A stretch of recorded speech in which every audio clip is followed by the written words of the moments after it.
పార్టీతో కవిత తెగదెంపులకు సిద్ధమవుతున్నారా? సింహమాయ్ మరి హరీష్ సంతోష్లపై విమర్శలు చేశారా? క్రమశిక్షణ చర్యలు తీసుకుంటే బయటపడాలనుకుంటున్నారా? సొంత కుంపటి ఆలోచనలు కవిత చేస్తారా? క్యాడర్ ను మరింత టెన్షన్ పెడుతూ ఉన్నాయి తాజా పరిణామాలు.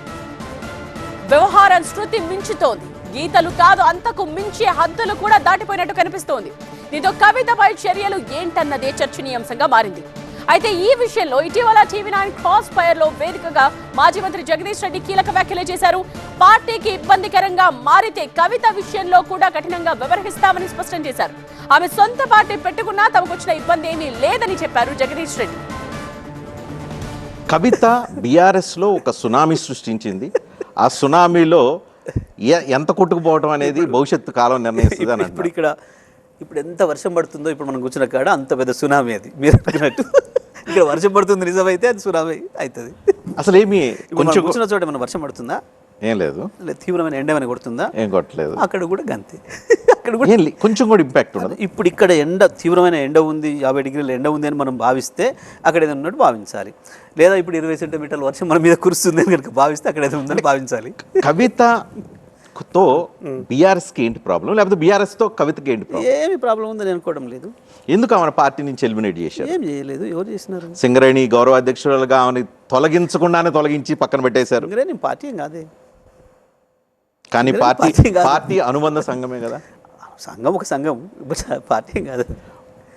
కేసీఆర్ కూతురుగా కూడా చాలా వాటికి చాలాసార్లు మార్చినాము, చాలా సంఘాలకు చాలాసార్లు మార్చినాము. కవిత ఎందుకు ఆమె దూరం అయ్యారా, మీరు దూరం చేశారా? నేనేం అనుకోవడం లేదు అట్లా. ఆమె సపరేట్ జాగృతి, సపరేట్ ఆఫీస్ పెట్టుకున్నారు, సపరేట్ యాక్టివిటీ చేస్తున్నారు. చాలా నుంచి ఉంది, ఎప్పటి నుంచో ఉంది. జాగృతి ఎప్పటి నుంచో ఉంది. ఆఫీస్ కూడా కార్యక్రమాలు లేవు. ఆఫీస్ కూడా ఉంది, కార్యక్రమాలు ఎందుకు లేవు? కార్యక్రమాలు లేకుండా అసలు పేరు ఎట్లా ఉంది? కానీ తెలుస్తుందా పేరు కార్యక్రమాలు లేకుండా? కార్యక్రమాలు అంటే మాకు రిపోర్టర్లు ఉంటారు, బీట్ రిపోర్టర్లు ఉంటారు, వెళ్తుంటారు, చూస్తుంటారు కదా.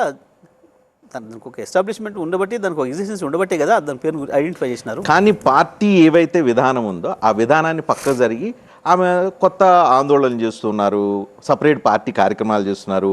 పార్టీ కూడా ఎక్కడ ఆమె కార్యక్రమాల్లో పార్టీకి సంబంధించిన ఎవరు కార్యకర్తలు కానీ ఎవరు పార్టిసిపేట్ చేయరు. That means clear cut division ఉంది కదా. అంత పెద్ద డివిజన్ నేను అనుకోవట్లేదు. తనకు మొదటి నుంచి కూడా కొద్దిమంది ఉన్నారు, ఆ జాగృతి సంస్థలో ఉన్న వాళ్ళు పనిచేస్తున్నారు. గతంలో అట్లా చేసినారు, ఇప్పుడు కూడా చేస్తున్నారు. కవిత ప్యారలల్గా సపరేట్గా జాగృతి పేరుతో ధర్నాలు ఎందుకు చేస్తున్నారు? చాలా క్లియర్ చెప్పింది, నేను చేసుకుంటున్నా జాగృతి పేరు మీద. అట్లా మీ పార్టీలో రేపు జగదీష్ రెడ్డి వెళ్ళి నేను నా వరకు నేను సపరేట్గా ఏదో ధర్నాలు చేస్తా, ఆందోళన చేస్తా, నేను ఒక కాంగ్రెస్ ప్రభుత్వానికి అనుకూలంగాను వ్యతిరేకంగాను ఏదో చేస్తానంటే ఓకేనా? పార్టీ యాక్సెప్ట్ చేస్తా? ఆలోచిస్తాం తప్పకుండా. కవిత విషయంలో ఎందుకు ఆలోచించలేదు? జగదీష్ రెడ్డి ఆలోచిస్తాం కదా, అది కూడా ఆలోచిస్తాం తప్పకుండా. ఇది పార్టీకి నష్టం కలిగిస్తుంది అనుకున్నప్పుడు ఎవరిదైనా ఆలోచిస్తాం. సాఫ్ట్ కార్నరా కవిత పట్ల, లేదు కేసీఆర్ కుటుంబ సభ్యురాలు కూతురు కాబట్టి నిజంగానే మాకు అంత తీవ్రమైన సమస్య వస్తుంది, దానివల్ల ఏమైనా ఇబ్బంది అవుతుంది అనుకున్నప్పుడు తప్పకుండా ఆలోచిస్తుంది పార్టీ. కవిత సమస్యను మీరు తీవ్రమైన సమస్య కింద మీరు పరిగణించలేదు? మేమేం తీసుకోవట్లేము ప్రస్తుతానికి అయితే. సో కల్వకుంట్ల కవిత రేపు ఆమె ప్రత్యేక పార్టీగానే ఏమైనా పెడితే మీకు ఏమైనా ఇబ్బంది కలిగే అవకాశం ఉంది? నేనేమంటున్నా, చాలా పార్టీలు వచ్చినాయి, చాలా పార్టీలు పోయినాయి. మస్తు ఈ దేశంలో ఎవరికైనా పార్టీ పెట్టుకునే హక్కు ఉంది, పార్టీని పని చేసుకునే హక్కు కూడా ఉంది.